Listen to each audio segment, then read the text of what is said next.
If you were to ask most people who their driver of the 2020 Formula 1 season is so far, they would probably say Pierre Gasly. And you know who said that after Monza? Me. This is what Pierre needed. In my opinion, he has been the driver of the season so far, hands down. However, while Pierre has been fantastic this season, there has been one driver, in my opinion, who at the time I am making this video, the week before the Portuguese Grand Prix, has changed my mind. And that driver is the smiley honey badger himself, Daniel Ricciardo. So why have I changed my mind, even though Gasly is still performing at a very high level? Allow me to explain. Ricciardo's first year at Renault was quite underwhelming, which is probably an understatement.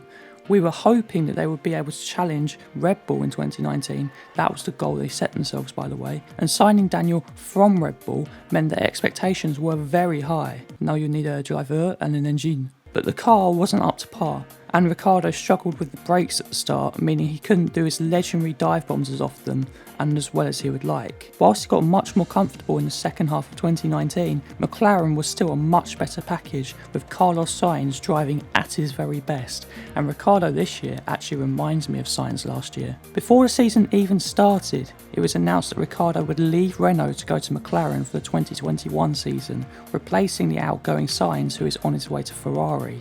Yikes. This meant that there wasn't much expectation for Renault in 2020, as when your star driver is taking a pay cut to go elsewhere, it didn't seem like there was much confidence in the team. And after the first race, it seemed us fans and Ricciardo were right, with him suffering a mechanical retirement at the opening round in Austria, and his new teammate Esteban Ocon finishing P8 out of only 11 finishers. Styria, however, which was at the Red Bull ring again, was much more promising, with Ricciardo being in 5th for a long time, and arguably should have finished there. However, a hugely optimistic send from Lance Stroll forced him off the track and allowed Stroll and Lando Norris to get past him, and he surely would have got past the damaged racing point of Sergio Perez too. In my opinion, this could all have been easily avoided, obviously by Stroll not sending it, but I'm talking about something else. Daniel was held behind Esteban Ocon for a very long time, despite being clearly the faster driver, and instead of the team letting him through, he had to wait and overtake Ocon himself, and Ocon would go on to retire not long later. Obviously, we didn't know that he would retire, but I think Ricciardo would have finished 5th if Renault let him through. It's also worth saying that these extra 6 points would right now put Renault 3rd in the Constructors' Championship. 8th again at Hungary wasn't anything to shout about,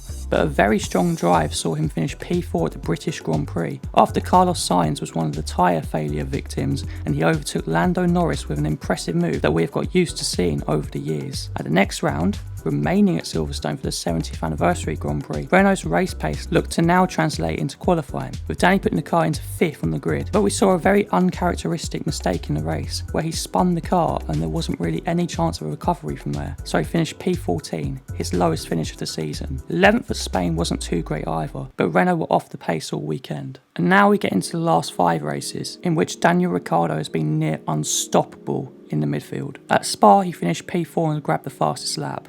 At Monza, P6, which can be seen as a bit of a missed opportunity considering the chaos that occurred, but still a solid result. P4 again at Mugello, nearly grabbing a podium, but it did now feel like it was inevitable, that it was going to happen. P5 at Sochi, and of course, that amazing P3 at the Nürburgring, grabbing his first podium since his win at Monaco in 2018 and Renault's first podium as a constructor since Malaysia in 2011 with Nick Heidfeld. Daniel Ricciardo now finds himself P4 in the Drivers' Championship with 78 points, 10 points ahead of Sergio Perez, and he's achieving this in the most competitive midfield we have seen in years. Renault now seem to have the 3rd fastest car, and Danny Ric is using every bit of pace it has to grab the maximum out of it, getting 56 points in the last 5 races. Some people asked how would he do against a new teammate in Esteban Ocon, and he answered that question alright, more than double the points. It's also clear that Daniel is very happy right now, as seen when he got a harsh 5-second penalty at Sochi and just responded with, "I'll drive faster."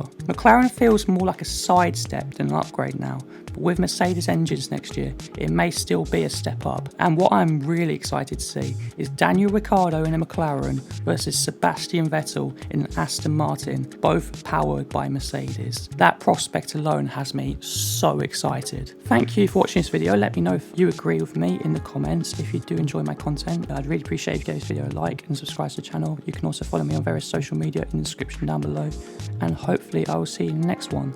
Until next time, goodbye.